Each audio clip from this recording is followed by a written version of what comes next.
Magandang araw sa inyong lahat mga kamatyas! Ngayon naman ay meron pa tayong isang tututukang extraordinary ang kakayahan sa larong chess.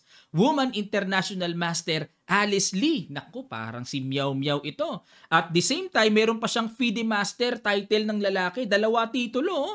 Tingnan natin ang FIDE record niya.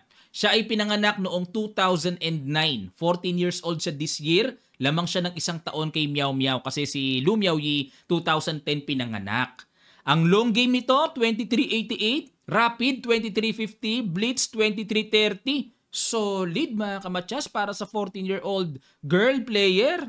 Solid yan. At hindi lang si Meow Meow ang tumatalo ng GM. Eto, pinakitaan tayo ni Alice Lee mula sa 2023 Canadian Transnational Open. Maganda naging laban niya dito kay GM. Tingnan natin. Nag D4, Knight F6 si GM, C4, E6, Knight F3, D5. Medyo maayos lang ang opening ng batang to, no? Si Meow Meow kasi wagwagan kagad eh. Ayan, kumapture, Bishop G5. Oh, madisiplina sa opening eh.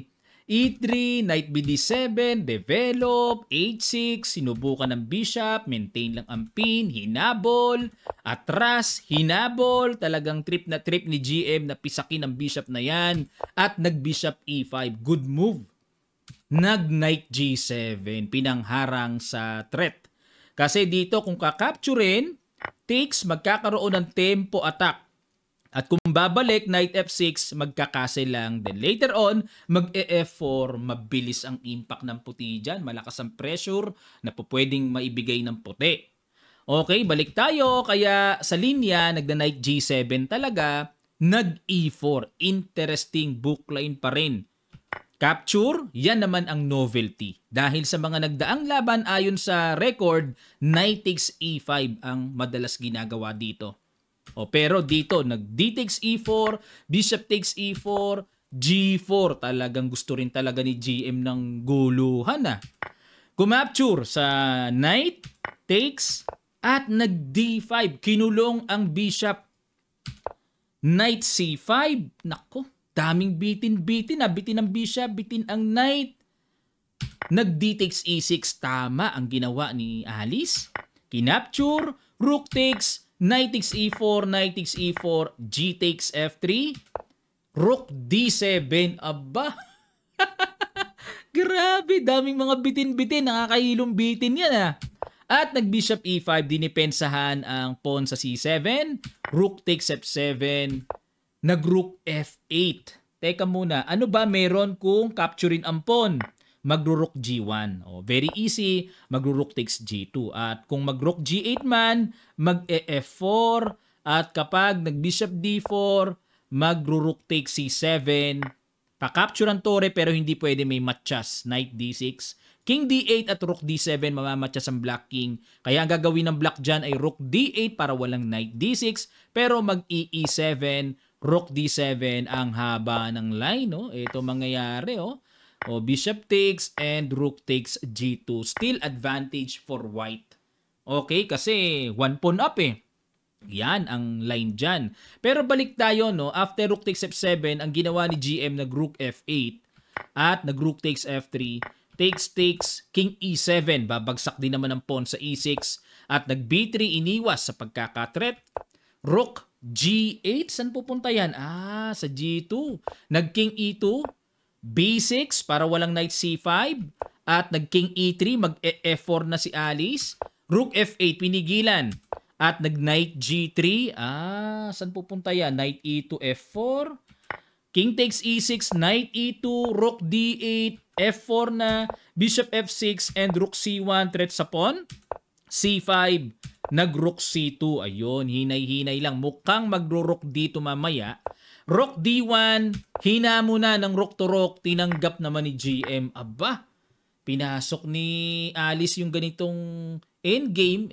Usually magaling ang GM sa endgame Veterano 48 years old na si Samuel nag-King F5, King E3, King G4. Diba? Dinaan sa experience. King E4, H5, yun lang. Bumi mga kamatyas. Kitang-kita pag-angat ng evaluation bar. Dapat daw ang tira B5. Yan ang tira. Pero, nag-H5, Nag F5. Ayun, para gamitin ang F4 square, makatira ang knight dyan. O pero kay Stockfish Computer NG, knight G1 ang kanyang mabigat na tira dito. Sabay maneuver lang to F3, then knight E5 check, mga ganun-ganun, ano? At para mapigilan yung lapit ng Black King sa pawn. Ayan, o. Balik tayo sa F5. Nag B5, knight F4, C4, takes, at nag knight D5, threat sa bishop. Bishop H8, F6, nag-H4, F7, obligadong awatin muna yan, at nag-Knight F4, threatening, Knight E6, C3, H3 check, ayun lang, genius. King G5, Knight E6 check, King G6, nag-F8 Queen, takes, King F7, at dito nag-resign si GM with Knight D7. Bakit po nag-resign? Kasi kung magsi-C2 may habol, Knight E5 check, then timing maho-hold ang paparating na promotion. Ayun mga kamatsas, marami pa ako nakitang mga best games ni Alice Lee, no? Pero pinili ko po yung pinaka-latest 2023 against sa GM na ito na si Bator Samuev. Ayan ba? Meron tayong isa pang susubaybayan. At ipakita ko sa inyo ang ilan pang mga achievements ni Alice Lee. Ito po, at the age of 11, earned WIM title by winning the under-18 girls section of the 2021 North American Youth Championship. At the age of 12, she earned her FM title, first International Master IM Norm, and first Woman Grandmaster Norm. May WGM na pala siya, ha? Parang si Meow Meow talaga ito. At the age of 13, she won a second IM Norm and the second WGM Norm at the 2023 1000 GM St. Louis IM Norm Tournament. Dalawa na ang WGM Norm. Ay, malapit na mag-WGM ito.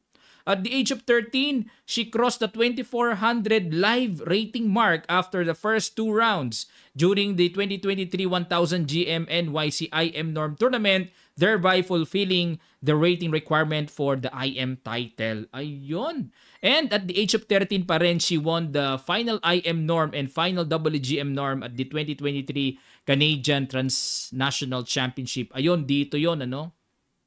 And hence qualified for both IM and WGM titles pending certification by FIDE. Aba, talagang matindi ang batang ito. Lee is the youngest ever female IM in the USA at 13 years old and 7 months. Ayan, October pa kasi siya magpo-14 this year, breaking the previous record held by Carissa Yip. Ayan, ang sikat ding taga-US, 16 years and 1 month old. Mas mabigat ang record niya kay Lu Miaoyi, mga kamatsas. Pero, syempre, kung sa performance at laro ang usapan, medyo ibang usapan yun. Kasi si Lu Miaoyi, grabe rin humaribas ng mga GM di ba?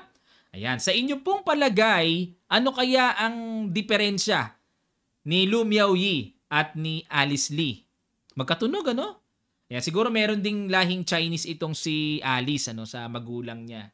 Kasi Alice Lee, pang Chinese ang datingan pero nasa US. Ayan, maganda magharap sila sa isang major tournament, no? Naku, napakaganda nun. Kaabang-abang, mga kamatsas. Ganun pa man, susubaybayan din natin ang karir ng batang ito. Maraming salamat po, mga kamatsas. Sana po natuto kayo at na-inspired lalo na yung mga batang tagapanood ngayon. Okay? Keep on training, keep on watching YouTube videos natin para makapulutan nyo po mag-improve kayo sa larong chess. Maraming salamat. Magkita-kita pa tayo sa mga susunod pang videos.